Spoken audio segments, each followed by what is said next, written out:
At the end of the season, of course, some big decisions to be taken, including no more so than who the new manager is going to be. Charlotte, you're a well-connected journalist. Who's the new manager going to be? If only I knew. As far as I know, the top two leading candidates at the moment are Erik Ten Hag and Mauricio Pochettino, which have been, everyone's read about them enough, haven't they? So, who would you have? Who's one? If you had to name him today, I was saying this before. It's flipped, hasn't it? Everyone was Pochettino and now everyone's Ten Hag. But I don't watch enough of Ajax to know how good a manager Ten Hag is.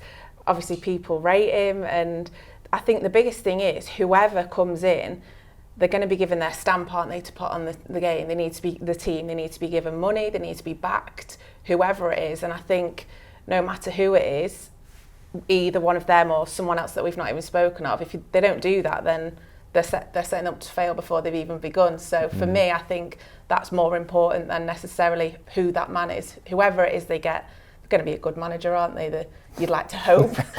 They're picking someone to come and manage Man United. But should this be sorted out before the end of, it's such a big job, isn't it? From what I've been told, they're looking to have someone agreed before the season is over, in an ideal world. But does anything ever work in an ideal world? But this summer's going to be massive, isn't it? When you think about the players who are definitely leaving, because obviously the contracts aren't renewed or they're not signing, and a new manager. It's massive this summer, isn't it? It's huge for the football club. I mean, has there? Well, this has got to be one of the biggest summers we've had for a long time. Yeah, big decisions to be made. I think, obviously, as you say, big players could be leaving or potentially leaving. Who do you bring in? You know, what are you basing your recruitment on? Is it, you know, it's all those conversations that, you know, they'll all be having behind the scenes, and this is the key time. I'm sure the targets will be clear, and it's going out, getting them, trying to get them in for the first week in July when we come back, if that's when we do start back, because the World Cup's thrown a little spanner in the works, hasn't it? Should Simeone be on the list or not?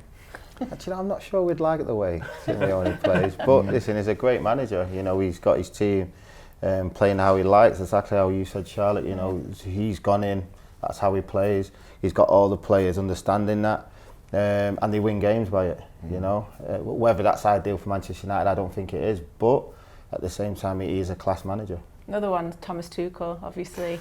Is he gettable? I don't, realistically, probably not, no. I think from all the noise that's coming out of Chelsea and even what he said, he's happy there, he has no issues there. But while it's all up in the air, Man United are looking for a new manager, why not? Test the water, put a few inquiries in, see where they're at. They obviously admire him, they think he's a great coach, isn't he? So why wouldn't they go there? But from everything I'm hearing, it doesn't seem likely that he's going to jump ship. But with what happens with Chelsea in the next few weeks, it could all depend on that, couldn't it? So, John, who are you going for from a fan's perspective? Who do you want to be the new manager?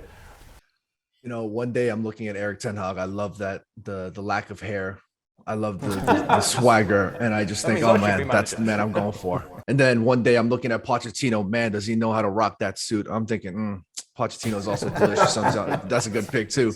But all jokes aside, I've been looking at Erik Ten Hag quite a bit, because I just feel like he's a manager that has a bit to prove. And I always think that when there's somebody that's at a point in their career that needs to prove a point on the big stage, I just feel like there is a bit more gusto and a bit more fight in somebody like that.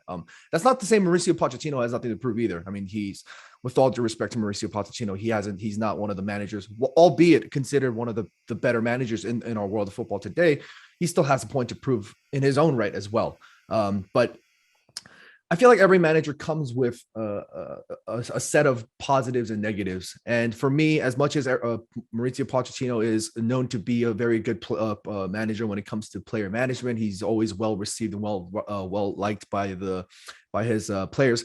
I just feel like Erik Ten Hag has a bit of that energy, that vibe around them, that knows that right now Manchester United fans, more so than anything, are hurting. I think over the years, Manchester United fans have been going through this feeling of this emotional roller coaster. We're being teased with this, oh man, we're getting there. And all of a sudden it just starts going down. I think that energy needs to be turned around. That energy needs to be absorbed by the incoming manager. And of course, Charlotte mentioned that, you know, he needs to be backed and all the other logistical things. But more so from an existential standpoint, I think the manager needs to know that A, the Manchester United fans are hurting, and B, that they deserve better. And I think somebody like Erik ten Hag is definitely one of those guys that at least can show it in his face. He's just got that look of that determination. I think impression is very important. Like I said before, they both come with different sets of positives and negatives. But Erik ten Hag, I think he's got that winning energy in him. Yeah, it's going to be really interesting to see what happens over the course of the next, a few weeks, really.